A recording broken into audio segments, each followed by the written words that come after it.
Thank you so much for the nice introduction, Cynthia. I'm really excited to be here today. I'm going to be talking about some great vegetable varieties to grow in your garden. I think that as gardeners, one of the great opportunities that we have is that we have a lot more choice in what we get to eat because there are so many more amazing varieties out there. That are available from seed and at like the edible plant sale than you're going to find at the grocery store or even in the farmer's market. So it's really exciting, I think, to get to choose some interesting things. So what I'm going to do is I'm going to go through the talk, and I'm going to talk just a little bit, just a primer in case you're maybe new to vegetable gardening, about some things to think about. And then I want to talk about seed companies, because where you get your seed can impact your choice. And also, as a gardener, where you buy your seed from is important. And then I'm going to go through many varieties that I've grown myself that I love. And at the very end, I'm going to share a few varieties that are new to me that I haven't tried yet, but that I've purchased seed for and I'm going to be growing this year that I'm excited about. At the end, there will be an opportunity to ask some questions. And also, as I go, Shuju's going to be sharing links to the resources that I talk about, as well as a handout that I put together. So of course you can take notes as I go, but if you also just want to listen, the information will be there in the chat. And also this will go up on the Master Gardeners YouTube afterwards. So I hope you enjoy, and I'm going to get started. So maybe. Okay, there we go. So I just wanted to do a little bit of variety vocab and talk about information you might see on a seed packet when you're looking for a seed. So the two main things you might notice is that seeds are sometimes referred to as open pollinated or hybrid. So open pollinated is seed that comes true, which means if you save the seed year after year and it isn't cross pollinated out in your garden, then you'll get you'll be able to grow out the same plant the next year.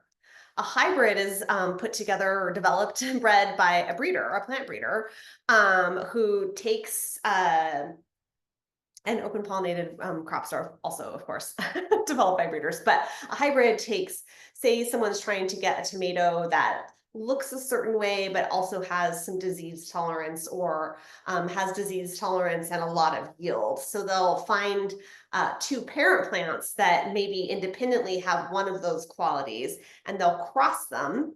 And then the seed that comes from that is the hybrid that has qualities from both parents.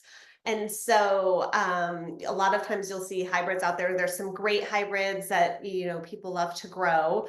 But the thing about a hybrid is you have to buy it from the seed company every year. You can't save it yourself. And that means also that sometimes the seed company will own that variety. And there is some consolidation where only a few companies in the world own most of the varieties. And so there's some concern around that. Heirloom is an open pollinated plant that's just basically old that was grown before 1950 is usually the definition. So they're heritage plants that have been grown for generations, and typically a variety is continued to be grown over time by gardeners because it's great.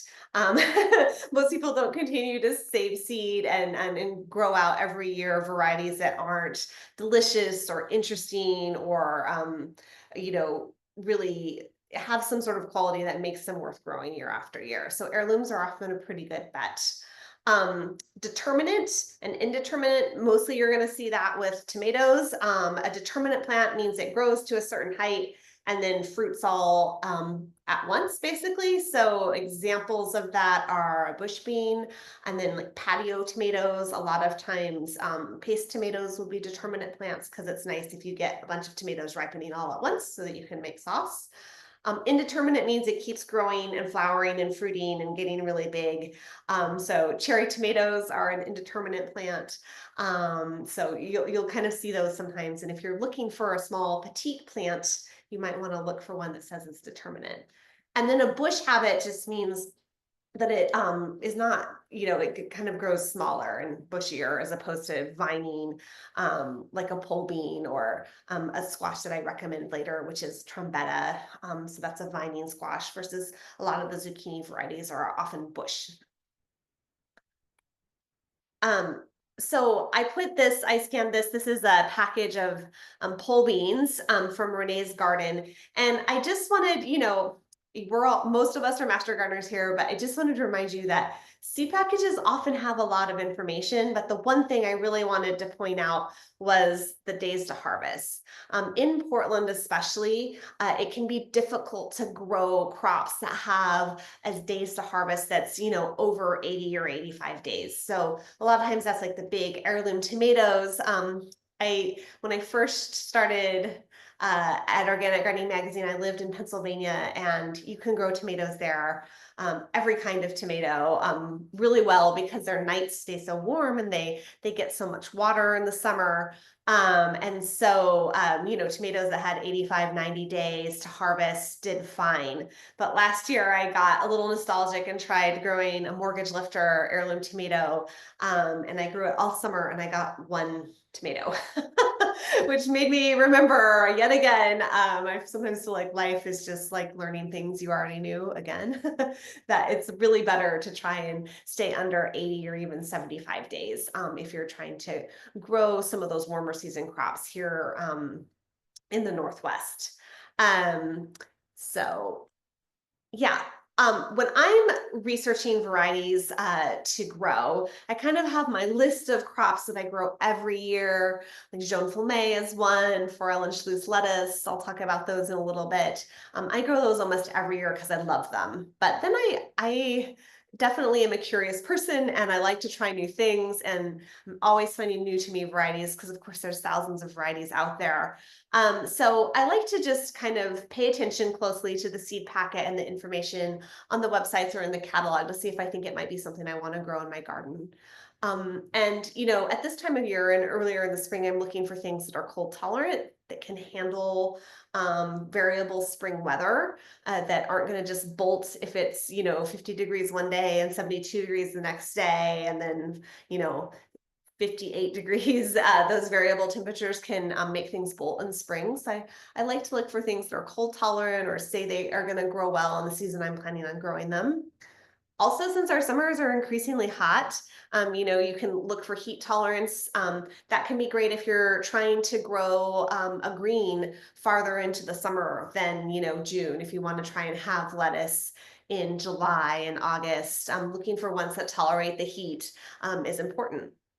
I don't have a ton of disease problems in my garden, but if I did, I would be looking for plants that are disease resistant. Like to peonation virus is something that can strike around here. So, if you have had a pest problem or a disease problem in the past, looking for varieties that might be a little bit more resistant to them is a good idea. And then I'm often looking for bolt resistance. We have such long days that a lot of times crops will bolt pretty easily here and quickly as the summer progresses. So looking for bolt resistance, especially in greens and cilantro, plants that tend to bolt pretty quickly, is something that I look for.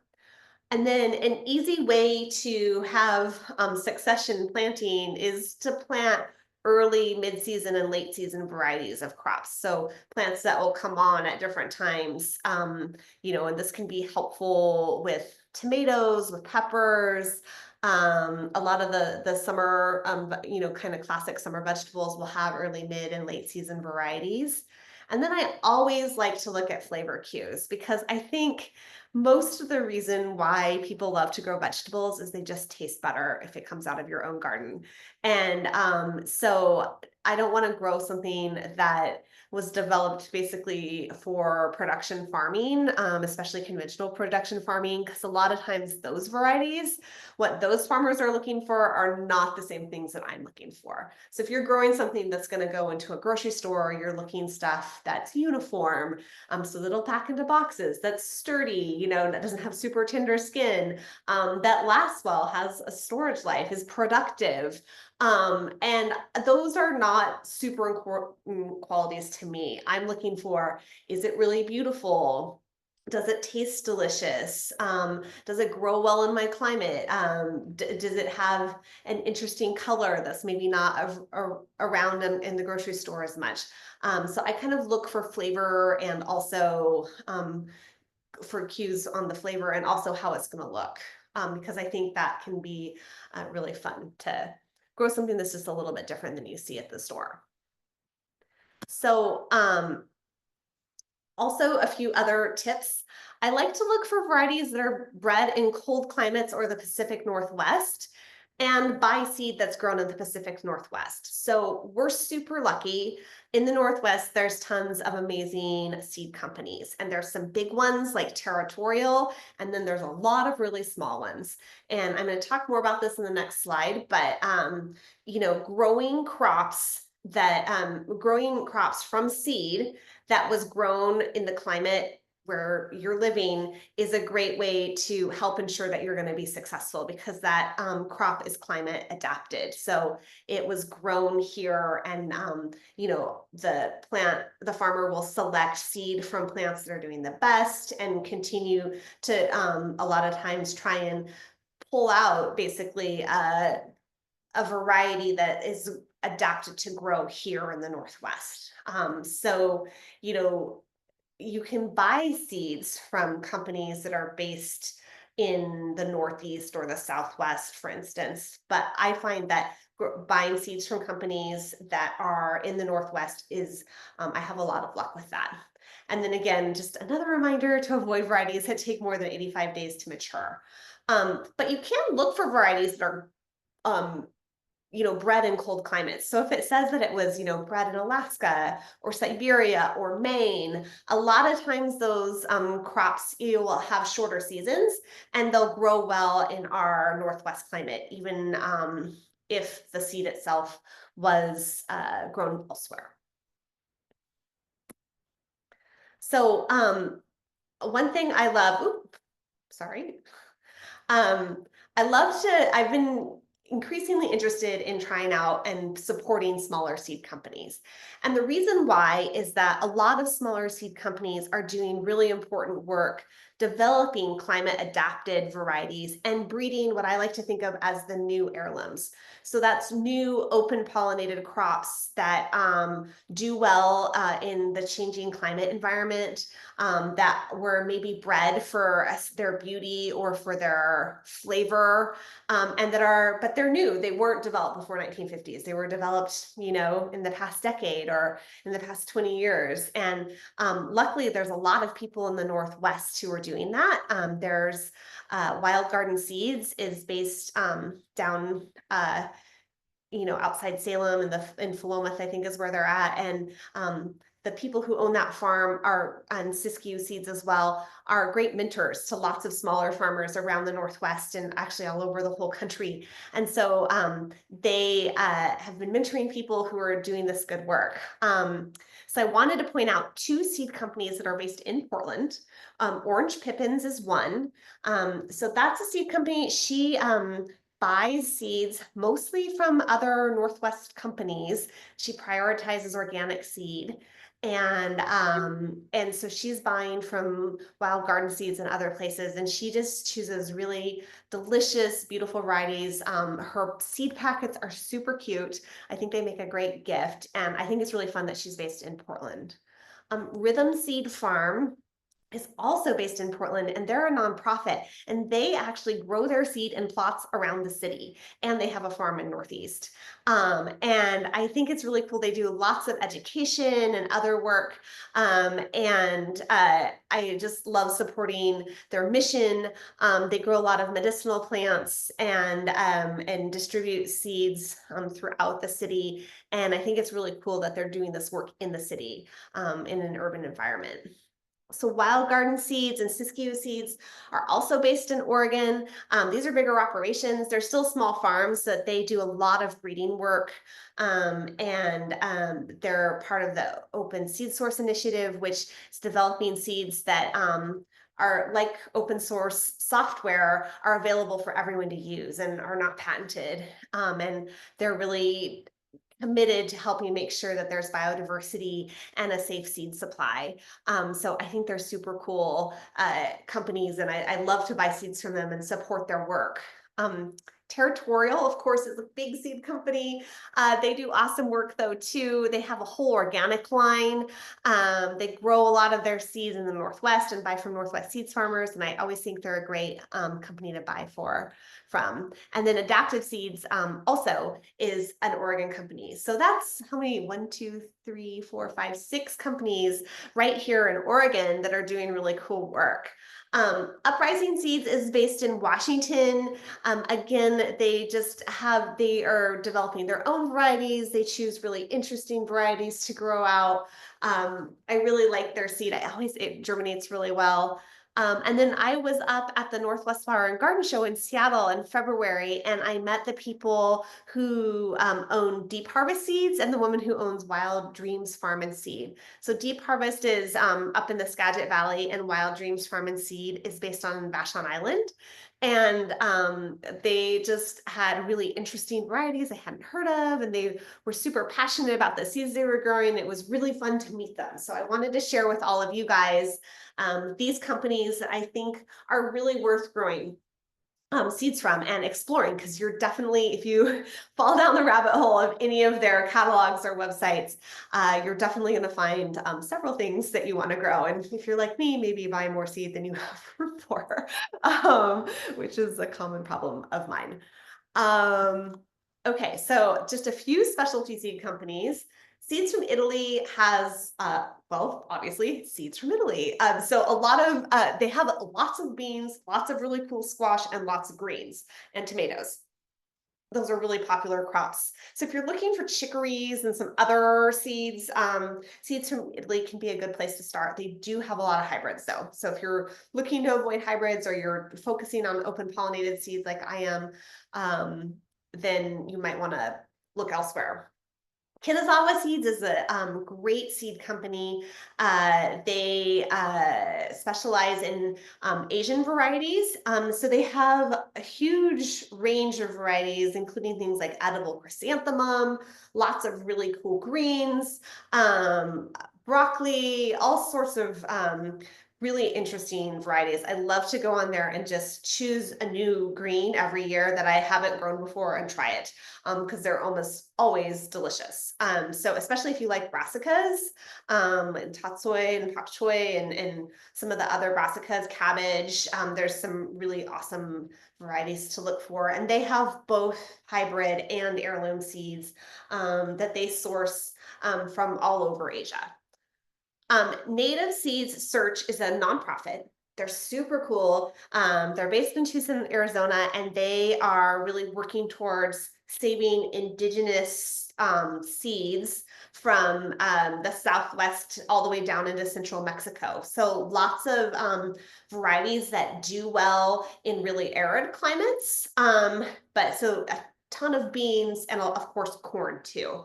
So if you're interested, especially in dry beans or corn, Native Seeds Search is a really cool resource, and they do pretty awesome work too. So if you just want to check them out. And then if you like potatoes, Irish Eyes, I think they're actually called Irish Eyes Seed Company, but I've only ever gotten potatoes from them, but they also have garlic and seeds, and Portland Nursery gets a lot of their potatoes from Irish Eyes. Okay. And then just because I couldn't help myself, some other seed companies I like are Fedco Seed Company. They're based in Maine, and they're a worker cooperative owned seed company, and really committed to open pollinated plants, and they're cool. They have great varieties, and a lot of varieties that do well in colder climates and shorter seasons. So a great place to look for tomatoes and other crops that maybe you've struggled with here in our climate, because even though I find that our summers are getting hot, we still have cold nights. And that is not what tomatoes and peppers and eggplants and corn love. And so sourcing seed from a place like Maine, which is kind of, on a similar latitude as us, but and cold, can be helpful. Baker Creek Heirloom Seeds and Seed Savers Exchange both have tons of heirloom varieties. I love Seed Savers Exchange, especially because it's a nonprofit. that was started by the Ott family. And basically Diane Ott was holding seed in her hand from that her grandfather had grown and saved. And she realized that she was holding part of her heritage, and that spurred her to start working with other gardeners and farmers to save heirloom seeds. And now they have 20,000 varieties that they grow out regularly and are preserving at their farm in Iowa. John Sheeper's Kitchen Garden Seeds does an excellent job of having like a really curated collection of beautiful, interesting vegetable garden varieties.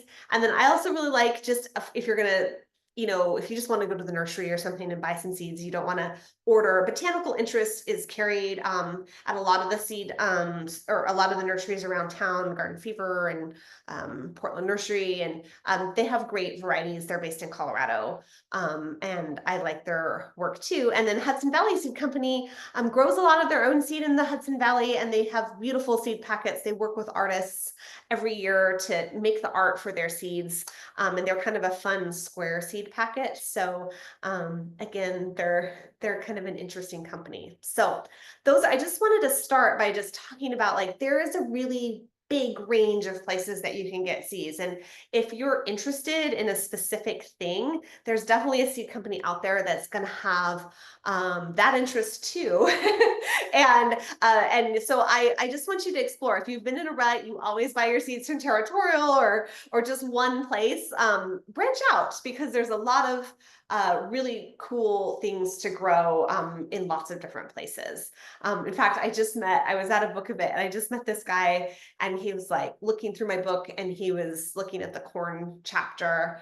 And I was like, "Oh, you like to grow corn?" And he was like, "Yeah, it's all I grow." I was like, "It's all you grow?" And he's like, "I only grow corn." It's yellow, and he had like he turned his front garden basically into a miniature cornfield, which I thought was fun. And I love people who really nosedive deep into specific types of plants.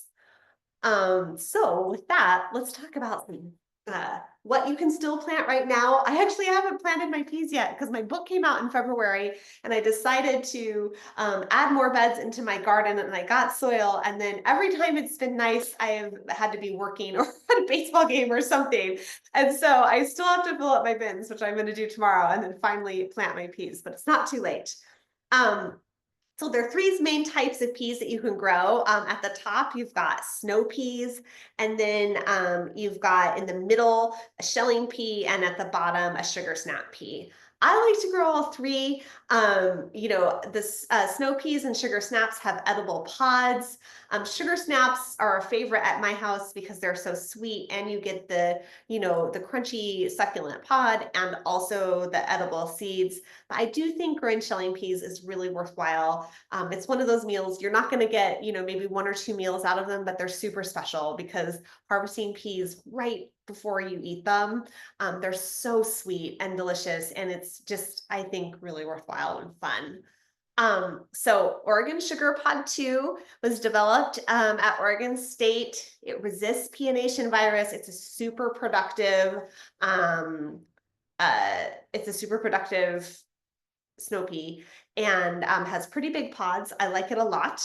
Wando is a really nice shelling pea. And my favorite snap pea that's green is Sugar Ann. It's such a good one. So Golden Sweet is a cool snow pea that has sort of yellow pods.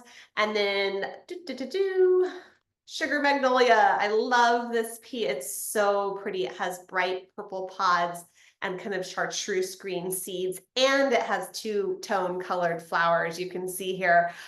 So it's beautiful. It gets pretty tall and big, and it's not the most productive pea. You're going to want to grow another pea, like another sugar snap pea, if you really love sugar snap peas. But it is, if you're going to go to a dinner party or something, you'll really wow people with this pea if you put them in a salad, because they're just so pretty. So I got this seed from Botanical Interest, but Orange Pippins also carries it if you're looking to buy local. And I highly recommend you could still plant it and have these in June, and you'll be happy you did, because they're just so beautiful. Of course, with peas too, you can also eat the greens, which sometimes people don't realize.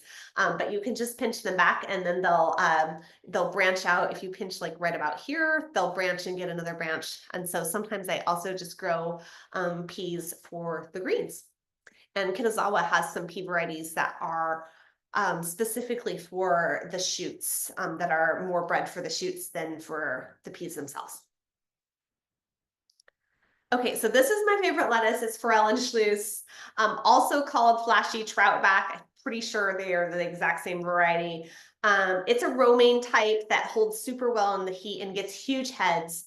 And I like it because you can pull off the outside leaves. They're really tender, but if you let it grow into a head, it gets a super nice crunchy core.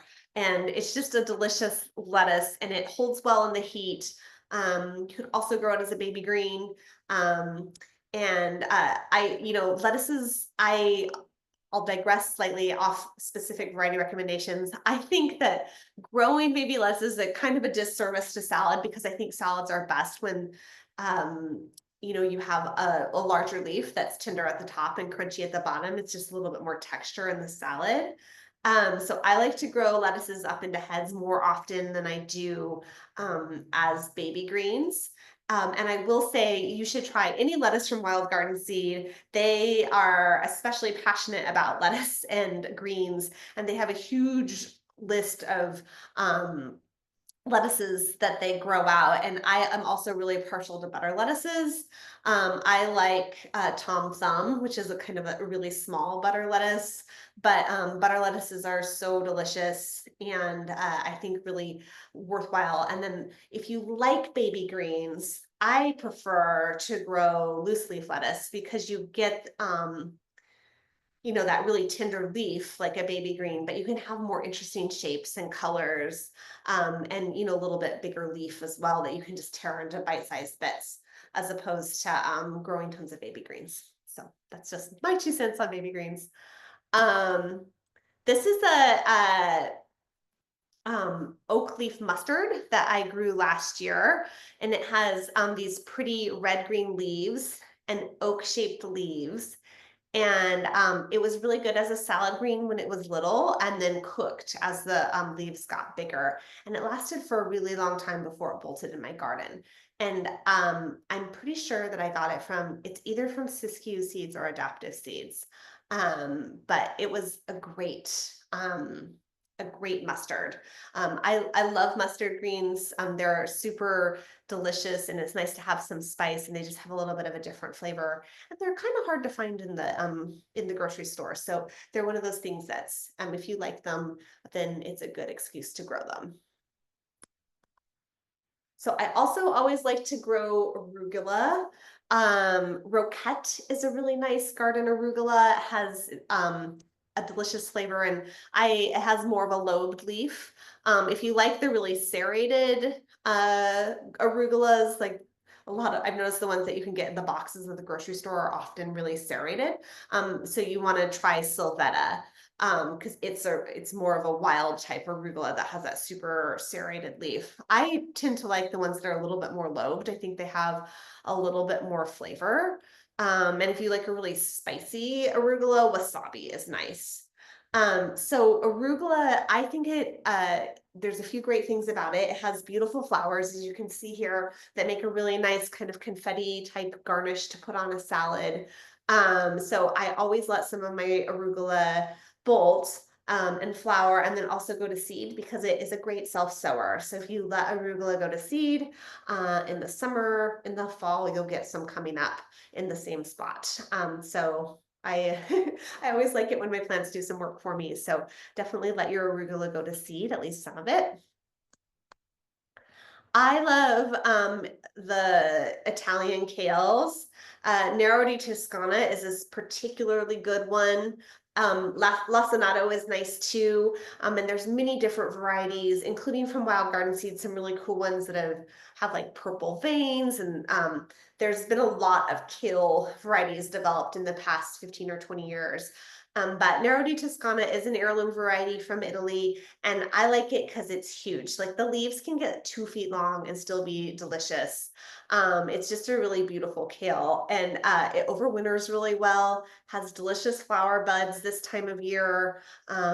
If you let your kale, you should let some of your kale and your brassicas flower, because not only are the flowers really delicious and pretty on salads, they also are popular with pollinators. And so my brassicas started blooming 2 or 3 weeks ago, 3 weeks ago probably, before a lot of other stuff was out. And so they can be an important early nectar source for pollinators in your garden. And I find that they're especially attractive to kind of the little solo wasps and bees that come out early in the season.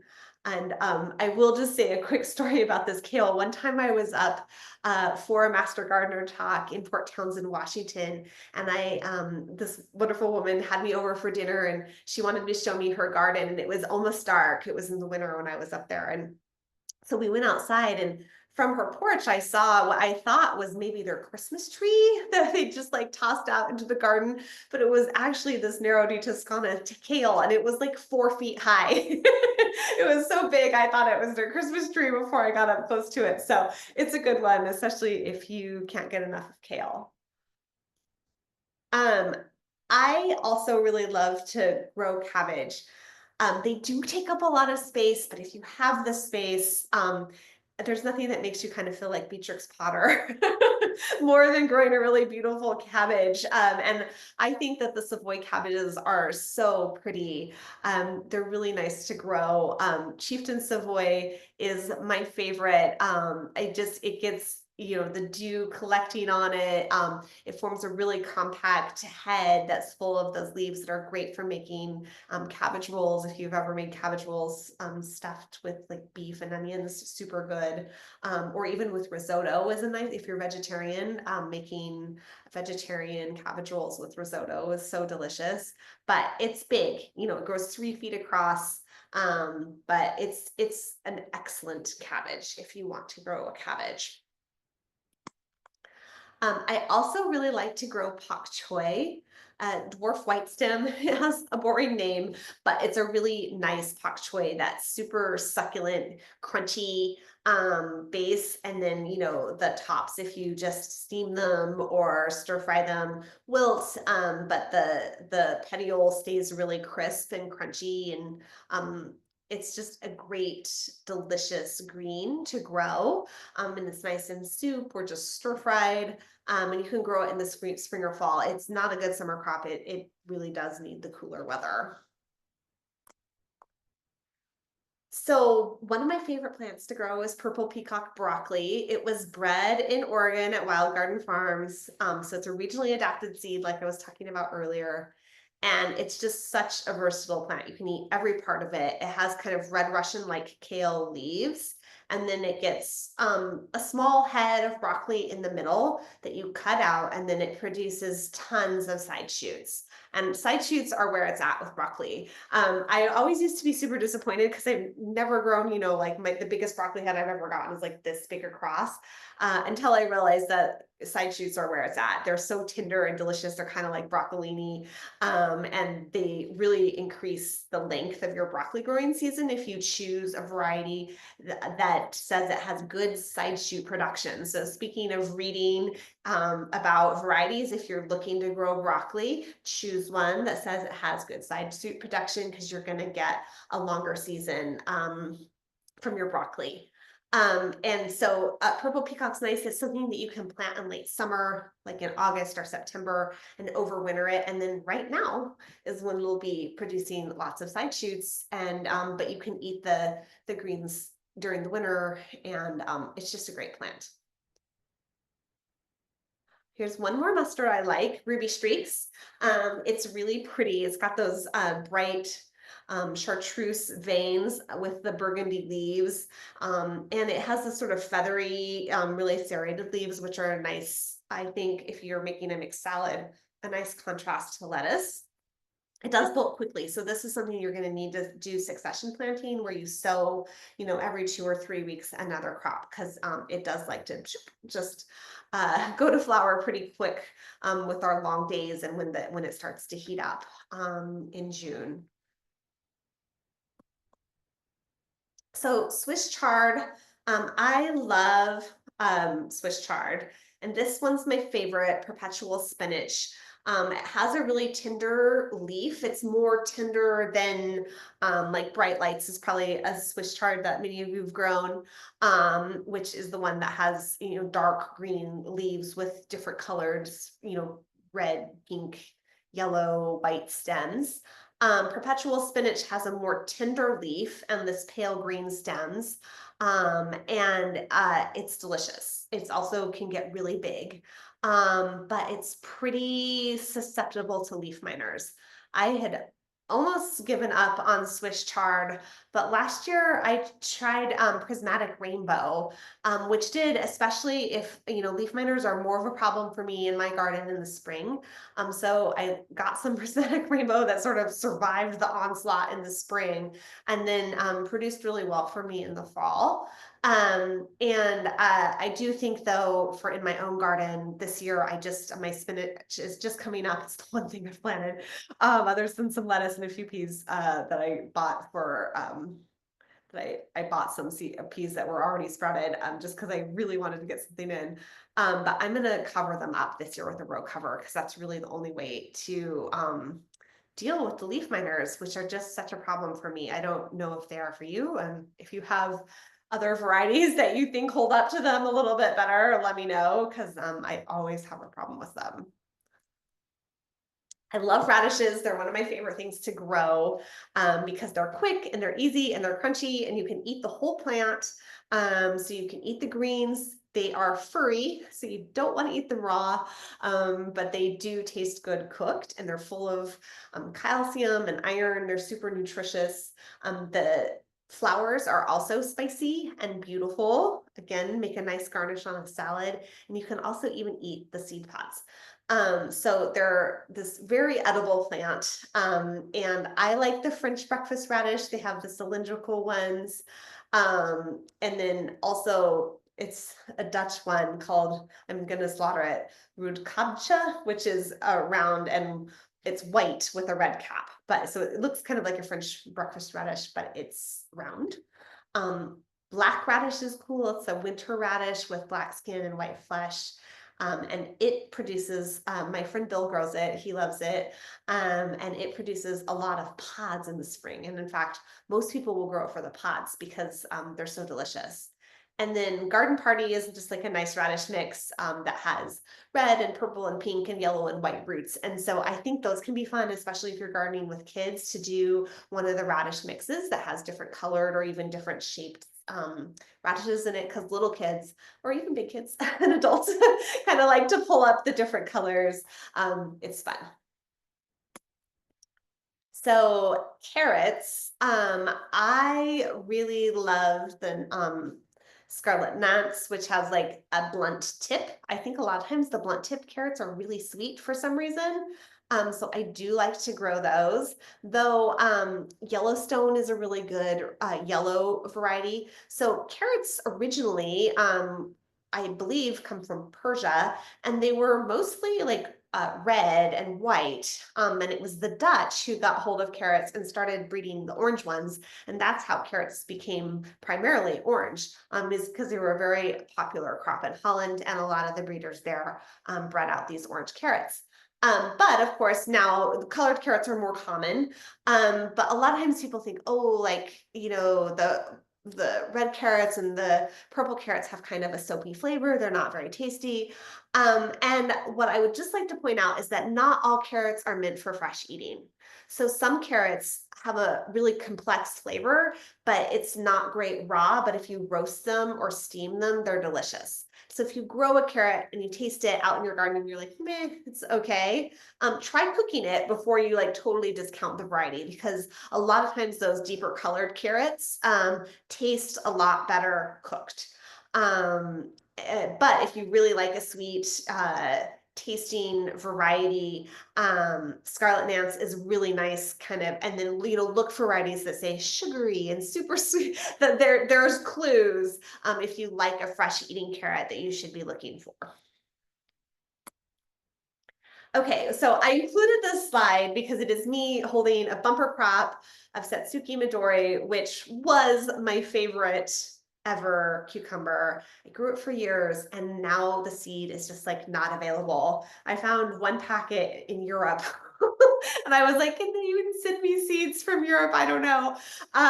And so a new to me variety that I'm going to try this year is Tokiwa that I'm getting from Kitazawa. So this is a Japanese cucumber. It's really long. It has tender skin. It does have a few little spikes, but it's never bitter and has like a little bit of a melon-like flavor to it. It was so good, Satsuki Midori. But based on a lot of extensive research that I've done on cucumber varieties, because the last few years, I haven't been able to get the Satsuki Midori, and it's been sad for me. And I don't like lemon cucumbers, which seem to be pretty popular. So I'm going to try Tokiwa this year. I also think I'm going to grow some Armenian cucumbers. But I do like the Japanese cucumbers because they're delicious. So stay tuned. If Tokiwa turns out to be the next Satsuki Midori, I will let you know. This is a pingtung long, which is a eggplant that I grew last year, and it was my best eggplant I've ever had. It was so early. It started getting fruit like in July, at the very beginning of July. It was extremely productive. We probably got like 30 eggplants. It grew super well in a pot, but it does need to be staked because it grows tall and fruits so heavily that it'll tip over. But it was great. I grew it in a black plastic pot and right up against the south side of my house. So it was nice and protected and warm, and it just loved it. It did so well. And I can't wait to grow it again if I can find it. I got it at Portland Nursery last year, but it has really tasty, pretty fruit. They kind of came in different sizes. So they did get up to 12 inches long, but I would say most of them were on the smaller side, in like the 6 to 8 inch range. So I really love Trombetta summer squash. It is an Italian heirloom variety, and it grows on a vine. I'm putting in more trellises in my garden this year, 2 arches, and I'm going to grow some Trombetta off. And it climbs trellises really well. It has this kind of delicious nutty flavor. It makes so many flowers. So if you love squash blossoms to stuff with cheese or put on pizza or saute, Trombetta is an excellent choice. Costata romanesca is also an Italian summer squash that makes a lot of blossoms if you do like them, and it's quite tasty as well. But what's cool about Trombetta is the seeds are concentrated down here in the bulb, but this whole neck just stays tender and seed free. So it's almost like a zucchini with no seeds for 2/3 of the fruit. So it's a great summer squash. If you haven't grown it before, I highly recommend. I really, really like it. So with tomatoes, I have room, or historically I've had room for 8 tomatoes in my garden, but I may have just made more room for a few more, even though I'm the only person in my family who really loves tomatoes. So 8 tomatoes is enough for one person, but I like to grow a variety of shapes, sizes, and types of tomatoes so I can have really beautiful tomato salads. So first and foremost, I always grow at least 2 cherry tomatoes. My favorite 2 cherry tomatoes, well, 3, are Matt's Wild Cherry, which is pictured. And I love it because it's a great tomato. It's super prolific and it has tons of these like pretty tiny red tomatoes that you don't even need to cut in half because they're so small, but they're delicious. And I love this story, which was basically the first time I found Matt's Wild Cherry, it was from Seed Savers Exchange. It's probably like 25 years ago.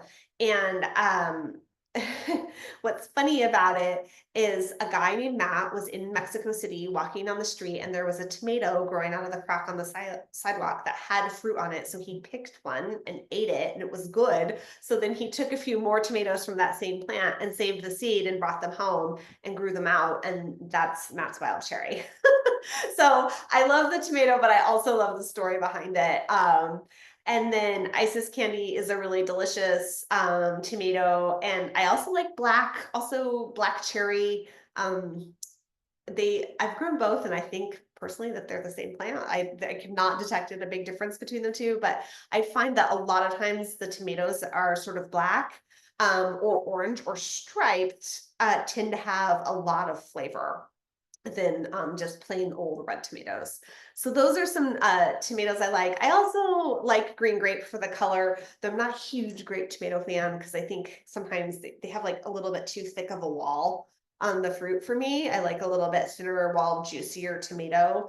But if I'm going to grow a grape tomato, green grape is it. Okay, this is a tomato I grew last year.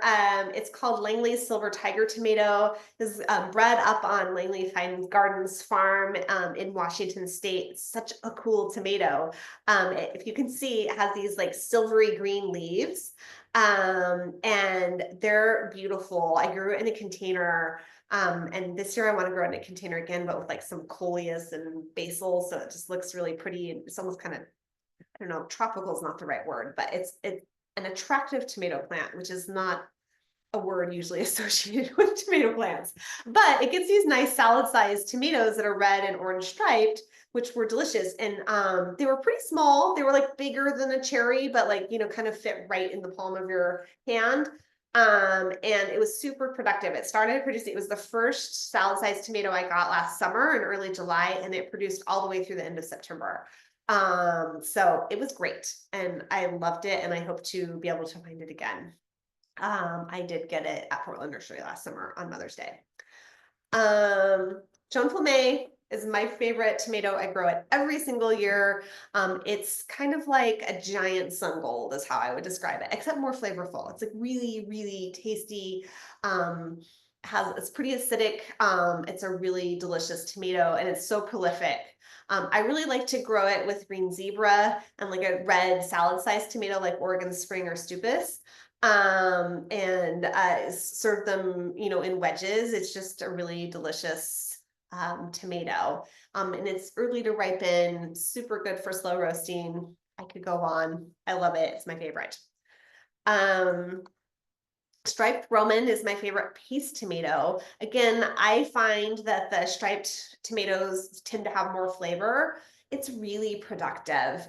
And it's, you know, a lot of times the paste tomatoes don't do super well in Portland. I've found that this one does really well. And it has such thick flesh and like firm flesh, I would say, but still not like styrofoamy or mealy. It has a great texture, but it holds together. You can grill it, which is rare with the tomato. And I think it's just so delicious and beautiful and really productive. For a bigger tomato, purple calabash is great. It's such a pretty tomato. I love it how it's like really fluted. It has great tomatoey, classic tomatoey flavor.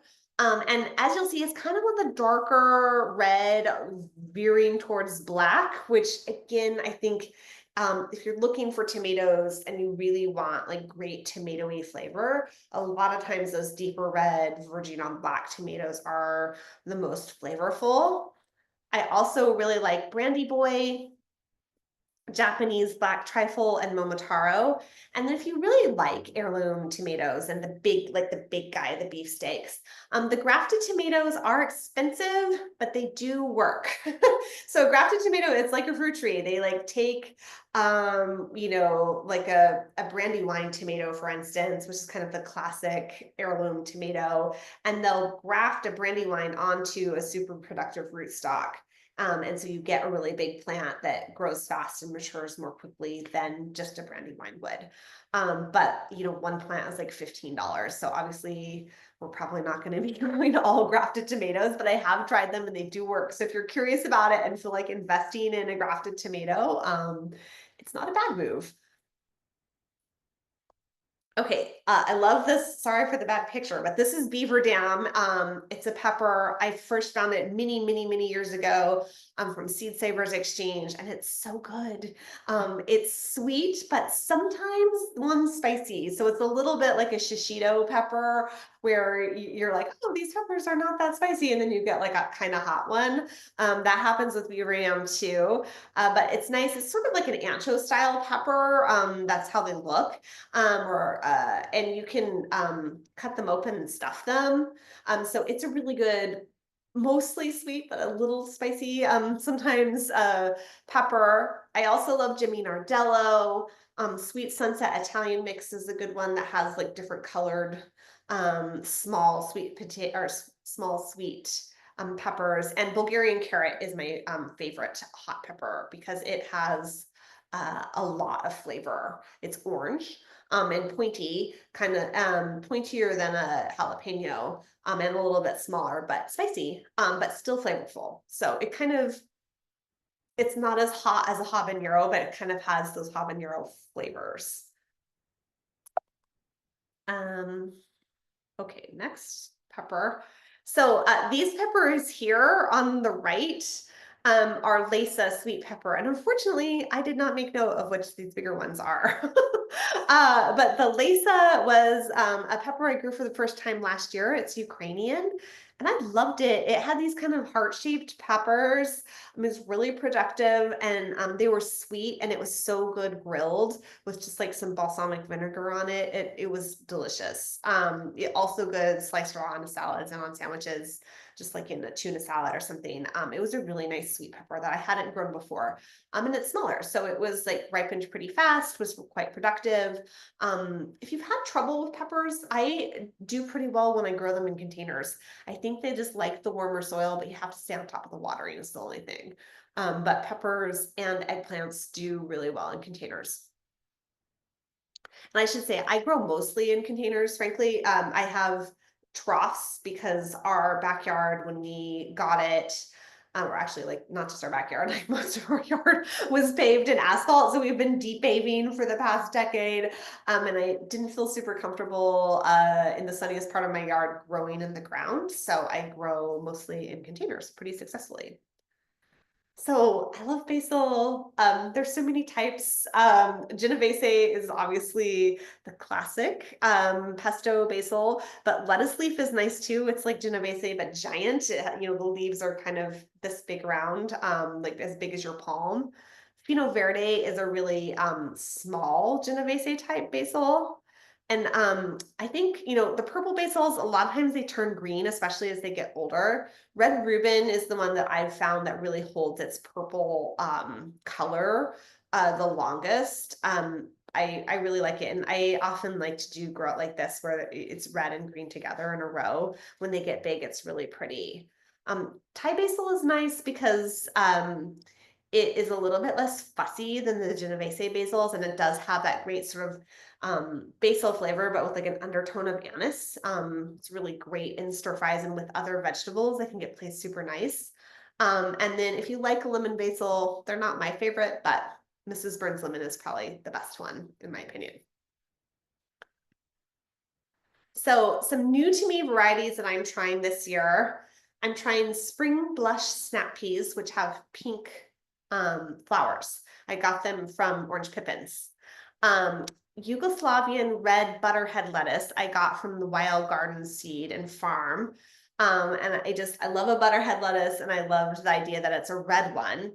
Because I haven't grown an entirely red butterhead. Most of the ones that I've grown are speckled, that have red and green together, or just green. So I'm excited to try this one.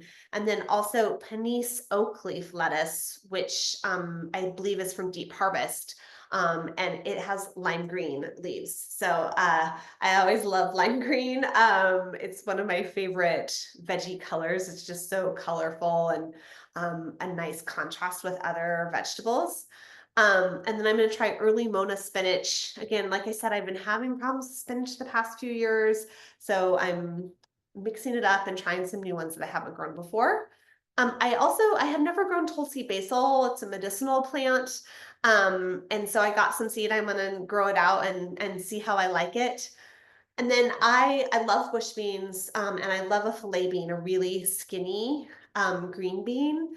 So I'm trying Ferrari because it's supposed to be very slender, and that is my preferred size and shape of a green bean. And then I'm trying another shelling pea that I haven't grown before called Progress Number 9 that is supposed to be pretty productive and heat tolerant. Because I was looking for that since I'm getting my peas in the ground a little late. Wanting ones that are a little bit more heat tolerant since they're going to be probably mid-June before they're really putting out their pods. So that's I know I breezed through a bunch of varieties. They are in the handout that I provided, so you can look through them. But what I thought is, I'm going to wrap up here in a second, and when the chat comes back on, I thought it would be fun. I'm curious if you guys have varieties that are favorites that I didn't mention. I would love to know about them, and then we can compile them and send out the list, because that's one thing I love about in-person events with gardeners is like it's finding out about all the other varieties. Some of the best varieties I've ever tried, I found out because someone said, "Oh, have you tried, James Lemay? It's the best." And then sure enough, it was. And so I do want to hear what you're growing. And if there's any seed companies that you know about that I didn't mention, I'd love to know about them too. And we'll open it up for questions in just a moment. But first, I'm going to plug myself really quick. So I did just start a newsletter. It's on Substack, which is a newsletter platform. It's called The Garden Dish. And so I worked at Organic Gardening Magazine for many years, and there are not a lot of gardening magazines anymore. So I'm going to be profiling gardeners that have beautiful gardens, especially if they grow edibles. I'm mostly interested in that. And then, seasonal recipes and variety recommendations, just, a gardening newsletter that's gonna, for now, come out twice a month. I also have my book. It just came out in its second edition. It's called Grow, Cook, Eat, A Food Lover's Guide to Vegetable Gardening. And you can get it at Powell's and Amazon, anywhere books are sold, Broadway Books, lots of places around town have it. And I'll also have it at the plant sale if you're going to be there in May. And then if you want to follow me on social media, on Instagram, you can do that. It's just Willi Galloway. And I think they're going to put all those links in the chat too. But I'd love to connect with you out there in the real world if you're at the plant sale, but also online too. Great. And I see people are starting to add things to chat. So we're going to get some varieties and we're going to get some seed companies that maybe we weren't aware of that way. And what we will do after the presentation is we will send out an email with a link to this presentation on our YouTube channel. And we'll include a link to get all of the information that was shared in chat so that people can have it in one place. It'll probably be on a Google Drive, but it'll be available. So, and with that, I'm gonna check and see. I think we've got a question. Oh, excuse me. No, that one was moved over to the chat. So somebody mentioned Victory Seeds in Malala as a place that they get their seeds, and they include a link. Somebody says they love Valencia and sun sugar tomatoes. Ooh, okay, I haven't tried either of those. And orange sweetie peppers. Oh, I love that name. Oh, cool. Okay. Yep. So those are a few that got mentioned. Somebody said they love Rose 7 seeds. They support public plant breeding research at Oregon State University. Oh, cool. I've seen Rose 7 seeds at New Seasons, but I haven't tried any of their seeds yet. They were kind of on just coming onto my radar. Yep. And Shuju did share a link. I believe that's to the handout that you sent, Willi, and we will augment that with the other information. Okay. And now I see there are some questions. A couple questions. Are there some local demo gardens for beginners with challenging PDX weather or more classes? And I will mention that Multnomah County Master Gardeners has a demonstration garden. It's a little tricky to explain where it's at, but it's basically 57th and Duke in Southeast on a large property that is partially owned by the city of Portland and partially owned by Portland Public Schools. And that garden is open Mondays, Thursdays, and some Saturdays for people who want to visit and have questions. And we also do have an upcoming workshop coming up there, April the 27th. If people are interested, we will send out information to that along with this other stuff. Are you aware of other local demonstration gardens, Willie? Well, I know that Rhythm Seeds has a garden and they do some have classes and other programming, so I would check them out for sure. And then a lot of I was pretty heavily involved in my son's school garden, and so a lot of the ones I know about are more geared towards kids. But yeah, I think Master Gardeners are always a great resource. Well, thank you. And I did forget to mention that you were a master gardener in Washington State before you moved here. So Yeah. you've got that background as well. Thank you. Somebody asks about your new book, and she says, does your new book have a focus on varietals great for food storage, canning, etc.? There is not. So the book has lots of variety informations. The book really focuses on flavor. So the growing information, the harvesting information, the storage information is all. I did a lot of research on just the strategies for maximizing flavor. And then there are specific variety recommendations in each grow guide. They're not specifically geared towards canning. If you are interested in canning, carefully look at descriptions, and actually I would look into a lot of the heirlooms. I might go on Seed Savers Exchange because, in prior to the 1950s, people were doing a lot more canning. And so you can see with beans sometimes, bush beans, if you want to make dilly beans, like grow bush beans because they put most of their fruit out at the same time. And a lot of times those beans are really uniform too, so better for packing into jars. And then, looking for determinate tomatoes that are going to put out their fruit at the same time for canning. If you're making salsa and that type of thing, you might want to look in that direction. Thank you. And somebody asks about the sugar magnolia. Can you get those here, and can you eat the pod? Yes, you can get Sugar Magnolia in Portland. So Orange Pippins, which is a Portland-based company, seed company, is selling them. I just bought some seed from them like 2 weeks ago, and I got that seed last year from Botanical Interests. So I know that they offer it as well, and it is a sugar snap pea. So the purple pod is edible, as well as the pea seeds.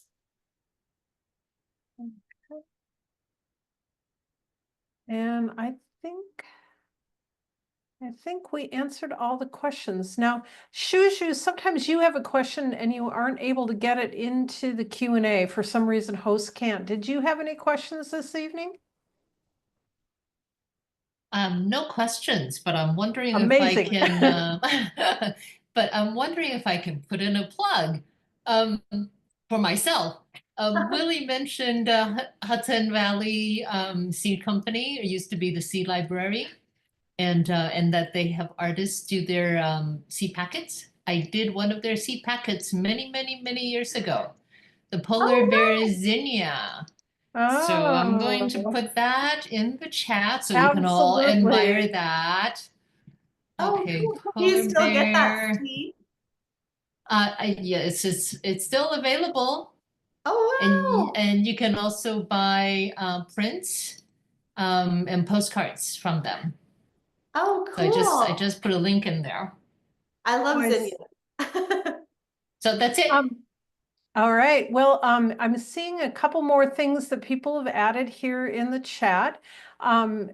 Somebody mentioned that there is a program called Master Food Preservers from OSU Extension, and they probably would have some good resources for canning varieties of vegetables to grow. So that's a nice thing to know. Oh, that's great. Thank you, Yeah. Nikki, for putting that up.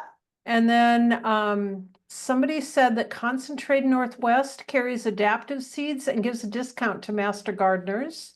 Oh, okay. Somebody put in King of the North sweet pepper as a favorite. Oh, I've grown that one. It's good. Uh-huh. And somebody said Baker Creek has free shipping. Nice to know. And Lorna says, I love all the local seed company options. I want to suggest a couple more. Nicholas Garden Nursery in Philomath, and they give a 10% discount to master gardeners. Also, Victory Seeds has new varieties of open pollinated seeds from the dwarf tomato project. And I believe that last year was the first year that we sold dwarf tomatoes. Have you tried a dwarf tomato, Willie? Haven't To tried a grow? dwarf tomato. Yeah, I did not. They sold out almost immediately last year, Uh-huh. so I can't share a personal experience. Somebody also said that they love pineapple tomatoes, slower growing, so not as many fruit, but they are huge and taste amazing And fresh. they're beautiful. They're so beautiful. That is a great tomato. She says they eat them big, thick slices with a little sea salt. Or yeah, they're like the perfect BLT tomato. Yeah. And Tony says KUOW debut makes a nice paste tomato. Oh, okay. I haven't even heard of that one. And he did not give us a source form, but KUOW is CUOREDI, capital BUE. I Oh, believe that's probably Italian. and if one other thing I would say is if anyone has an amazing vegetable garden themselves, or they know someone who has an incredible vegetable garden, I'd love if they would email me. It's just Willi, WILLI at willigalloway.com. I'd love to know about them as I'm trying to set up my editorial calendar for my newsletter. Sure. So Wonderful. yeah, please let me know. Don't feel shy if it's your own garden, but if you have a friend that has a great one too, I would love to hear about it. Or anyone who's doing anything, if you know someone who like is obsessed with pears in their own garden, or like the guy who only grows corn. Yeah, Who only grows I love corn. those, like I'm interested in those kind of stories. Yes, those will be great stories. We do have a couple links to the Master Preserver Project, and then the Dwarf Tomato Project. So again, we will get all these links put together and available to everybody after this. And really want to thank you, Willie, for giving us your time tonight and sharing all those wonderful varieties and those beautiful pictures. Oh yeah, thank you. I had a great time, and I hope for those of you that spent time with me tonight that I get to see you at the plant sale. And thank you so much for taking time out of your evening. Yes, and I won't be at your presentation because I'm a greeter that day, so but I'll greet you as you come in, and everybody else too. So I know I'm excited to get some plants. So yeah, we look forward. It's always a fun Saturday, and I, as the president, have ordered 70-degree weather, so we'll see. I'm planning on it though. Okay, that sounds good. All right, thank you, everybody. All right, bye guys.